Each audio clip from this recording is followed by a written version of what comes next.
श्री रुद्रम कृष्ण यजुर्वेद की तैतरीय संहिता के चौथे कांड के 5वें अध्याय में पाया जाता है और इसको 108 उपनिषदों में से एक माना गया है।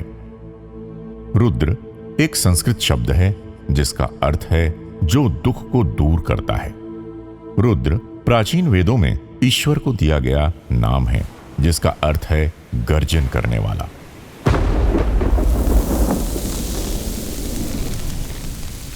घोर तूफान को नियंत्रित करने वाला शासक और जो महान से भी महान शक्तिशाली है। रुद्र शब्द को अग्नि भी कहा गया है जो धरती के गर्भ से निकलती है और ईश्वर का अनुग्रह पूरे विश्व में फैलाती है। जिस प्रकार अग्नि के दो पहलू हैं, परोपकारी और विनाशकारी, उसी प्रकार शिव भगवान के दो रूप हैं, क्रोधपूर्ण और शांत, जो हमें इस बात की चेतावनी देते हैं कि अगर हम अपनी नकारात्मक प्रवृत्तियों पर नियंत्रण नहीं रखते हैं तब ईश्वर भी अपना विध्वंसकारी रूप धारण कर लेते हैं। परंतु ये रूप भी ईश्वर के हमारे प्रति असीमित प्रेम का ही प्रतीक है। श्री रुद्रम में हमें शिव भगवान के रूप का विस्तार से उल्लेख मिलता है। इसमें वर्णित भगवान रुद्र के दो रूप हैं, घोर यानी संहारक और अघोर यानी शुभ और परोपकारी रूप। रुद्र और शिव एक ही सिक्के के दो पहलू हैं। तो चलिए जानते हैं कि रुद्रम क्या है। ओम नमो भगवते रुद्राय। ओम नमस्ते रुद्रमन्यव उतोत इषवे नमः। नमस्ते अस्तु धन्वने बाहु। रुद्रम के पहले अनुवाक के पहले श्लोक में हम ईश्वर के क्रोध को नमस्कार करते हैं, यानी हम अपने ही भीतर के क्रोध को शांत करने की प्रार्थना करते हैं, जिसके फलस्वरूप ईश्वर हमारे समक्ष एक परोपकारी रूप में प्रकट होंगे। रुद्र भगवान शिव का ही दूसरा नाम है। जहां शिव एक शांत और शुभ रूप है तो रुद्र एक भयंकर रूप है। भगवान रुद्र यानी जो दुख और पाप का नाश करके मानवता का कल्याण करते हैं। भगवान शिव का क्रोध, उनके हथियार, उनका वार आदि सभी हमारे क्रोध और नकारात्मक प्रवृत्तियों के प्रतीक हैं। इस महामंत्र के सभी श्लोक हमारे भीतर निवास करने वाले ईश्वर को ही संबोधित करते हैं। आइए अब रुद्रम की संरचना यानी स्ट्रक्चर के बारे में बात करते हैं। रुद्रम के दो भाग हैं, नमकम और चमकम। प्रत्येक भाग 11 अनुवाकों में विभाजित है। पहले नमकम, फिर उसके बाद चमकम के उच्चारण का चलन है, जो कि यजुर्वेद का ही एक और हिस्सा है। नमकम क्या है, इसे विस्तार से जानते हैं। जहां रुद्रम में बार बार नमः शब्द का प्रयोग होने के कारण इसे नमकम कहा जाता है, वहीं रुद्रम में जहां बार बार चमे शब्द का प्रयोग होता है उसे चमकम कहा जाता है। नमकम और चमकम में अंतर क्या है, इसे समझते हैं। जहां नमकम शिव का रूप है तो चमकम शक्ति का रूप है। नमकम में रुद्र भगवान को शांत रूप में परिवर्तित होने के लिए प्रार्थना की जाती है और साथ में उनकी विशेषताओं का वर्णन किया जाता है। नमकम एक प्रार्थना है जिसमें हम ईश्वर से कहते हैं कि हमें कुछ नहीं चाहिए, यानी हम ईश्वर से शून्यता मांगते हैं। वो शून्यता ही शिव है। नमकम में नमः शब्द को बार बार दोहराया जाता है। इसका अर्थ है कि हम भौतिक वस्तुओं को नकारते हुए आध्यात्मिक चेतना के लिए प्रार्थना करते हैं। दूसरी तरफ चमकम में हम प्रार्थना करते हैं कि हमें ये चाहिए, हमें वो चाहिए, यानी चमकम हमें सिखाता है कि हमें ईश्वर से क्या मांगना चाहिए। हमारे जीवन के शांति और आनंद पूर्वक निर्वहन के लिए, भौतिक हो या आध्यात्मिक, ऐसी कोई भी वस्तु नहीं है जो इसमें ईश्वर से मांगने से छूट गई हो। नमकम के पहले अनुवाक में 15 मंत्र हैं जो दो दो पंक्तियों में कहे गए हैं। दूसरे, तीसरे और चौथे अनुवाक में दोहरे नमः शब्द का प्रयोग कर भगवान शिव के घोर रूप को संबोधित किया गया है। केवल एक नमः शब्द के प्रयोग से हम भगवान के शांत रूप को संबोधित करते हैं। नमः केवल एक शारीरिक नमस्कार नहीं है, इसका अर्थ है पूर्ण रूप से शरणागत होना। जहां 2 से 9 अनुवाकों में स्तुति और प्रार्थना है, वहीं अंतिम 2 अनुवाकों में यानी 10वें और 11वें अनुवाकों में हम भगवान रुद्र और रुद्र गणों की प्रार्थना करते हैं। इन दोनों अनुवाकों में कहीं भी नमः शब्द का प्रयोग नहीं होता। हम ईश्वर से संरक्षण के लिए प्रार्थना करते हैं कि वे अपने विनाशकारी हथियारों से हम पर वार न करें। पूरे नमकम में नमः शब्द का 300 बार प्रयोग होता है। इस शब्द का एक अर्थ है अभिवादन, दूसरा अर्थ है मैं नहीं। बार बार मैं नहीं शब्द का उच्चारण सीधा अहंकार पर वार करता है, जो कि सभी प्रकार के संकट की जड़ है। चमकम में च शब्द का उच्चारण बार बार होता है, इसलिए इसे चमकम कहते हैं।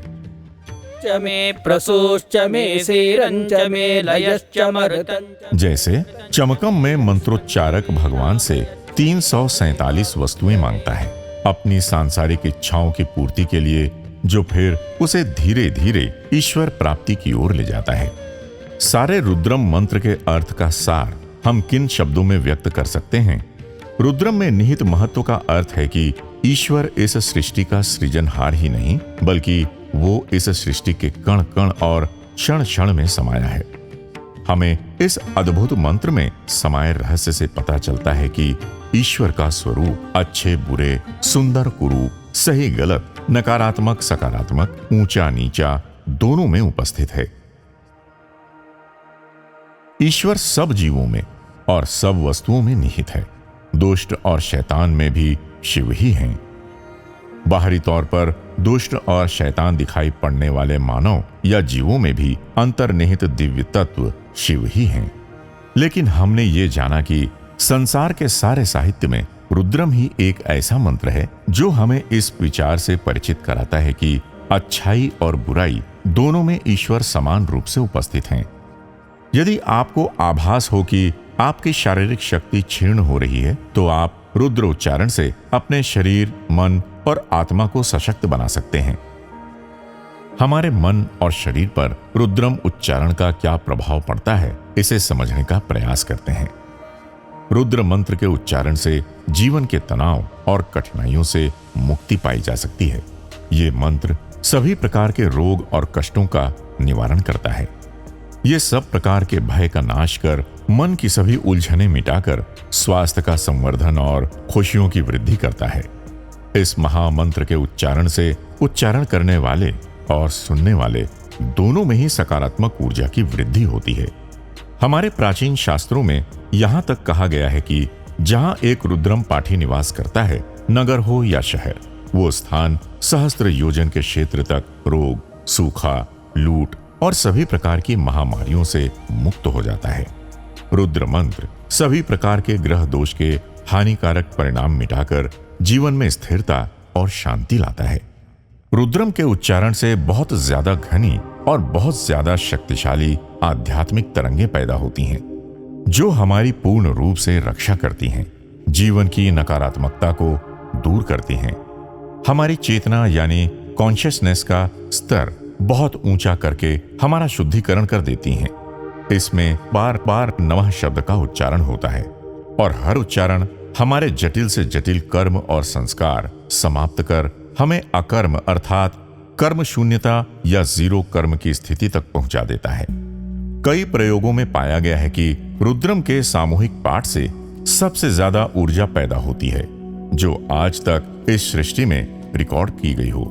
केवल रुद्रम के उच्चारण या श्रवण मात्र से ही सभी प्रकार की आदि व्याधियों का नाश हो जाता है। हमारे मस्तिष्क की बनावट ऐसी है कि वो भिन्न भिन्न शब्दों के उत्तर में भिन्न प्रकार से प्रतिक्रिया करता है। जो भी शब्द हम मानसिक रूप में उच्चारण करते हैं, वो हमारे मनः स्थल पर रिकॉर्ड होकर हमारे मस्तिष्क के संकेतों का सर्किट निश्चित करते हैं। बार बार नमः शब्द का उच्चारण हमारे अचेतन मन यानी सबकॉन्शियस माइंड को तोड़ देता है। अवचेतन मन ही हमारी सारी शारीरिक और मानसिक व्याधियों की उत्पत्ति का केंद्र है। अब ये समझने का प्रयास करते हैं कि रुद्रम आखिर इतना शक्तिशाली मंत्र क्यों है। वैदिक मंत्रों के बारे में कहा जाता है कि उनके उच्चारण से बहुत शक्तिशाली तरंगें पैदा होती हैं। ये तरंगें या वाइब्रेशंस क्या हैं और क्या है इनका महत्व, हम आपको एक रोचक बात बताते हैं। पूरे ब्रह्मांड में भिन्न भिन्न आवृत्ति यानी फ्रीक्वेंसीज से वाइब्रेशन यानी स्पंदन या कंपन हो रहे हैं। जहां कंपन है वहां ध्वनि उत्पन्न होती है। इसलिए पूरा ब्रह्मांड उस ध्वनि ऊर्जा की प्रतिध्वनि से गूंज रहा है। हमारे प्राचीन ऋषि मुनियों ने ध्यान की श्रेष्ठ अवस्था में जाकर उन ध्वनियों को वैसे ही ग्रहण किया, यानी रिसीव किया, जैसे एंटीना द्वारा एक रेडियो ध्वनि तरंगों को पकड़ पाता है। उसी प्रकार हमारे प्राचीन ऋषियों ने इन शक्तिशाली तरंगों को सुना, देखा और समझा भी, और उसी शक्ति और दिव्यता सहित वेद मंत्रों द्वारा इन दिव्य ध्वनि तरंगों से सारे संसार को परिचित कराया। ये अलौकिक ध्वनि ही श्रुति कहलाई। इन श्रुतियों के साथ ऋषि मुनियों को दिव्य अनुभव हुए और ब्रह्मांड के अनेक रहस्यों का ज्ञान हुआ। रुद्रम या कोई भी वेद मंत्र ब्रह्मांड की कॉस्मिक साउंड एनर्जी यानी अलौकिक ध्वनि ऊर्जा है। रुद्रम के उच्चारण से पैदा हुई ध्वनि तरंगें पूरे विश्व का शुद्धिकरण करती हैं। इसलिए रुद्रम के उच्चारण से हम संपूर्ण मानवता को लाभ पहुंचा सकते हैं। महाभारत के अनुशासन पर्व में कृष्ण और युधिष्ठिर में वार्तालाप में भगवान कृष्ण बताते हैं कि वो अपनी साधना के अंतर्गत रोज प्रातः जल्दी उठकर श्री रुद्रम का पाठ करते हैं। वो इस बात का भी उल्लेख करते हैं कि रुद्रम द्वारा हम कुछ भी प्राप्त कर सकते हैं, और भगवान कृष्ण ही नहीं, भगवान राम का भी श्री रुद्रम का पाठ एक नित्य कर्म था। आज भारत में ही नहीं, पूरे विश्व में घर घर में रुद्रम पहुंच गया है। परंतु रुद्रम के उच्चारण का सही तरीका और मंत्रों के उतार चढ़ाव का ध्यान रखना सबसे ज्यादा जरूरी है। यात इषु शिवतमा शिवम बभूवते धनुः, तभी हम उसका पूरा लाभ उठा सकते हैं। रुद्रम एक व्यक्तिगत साधना ही नहीं, बल्कि एक उच्च कोटि की ग्राम सेवा है। आइए हम के वेदोद्धारण के दिव्य कार्य में स्वयं को अर्पित करके रुद्रम का उच्चारण अपने जीवन में उतारें और पूरे विश्व के शुद्धिकरण में सहायक बनकर जगत का कल्याण करें। हाय मृत्युंजयाय सर्वेश्वराय सदा शिवाय श्रीमन्महादेवाय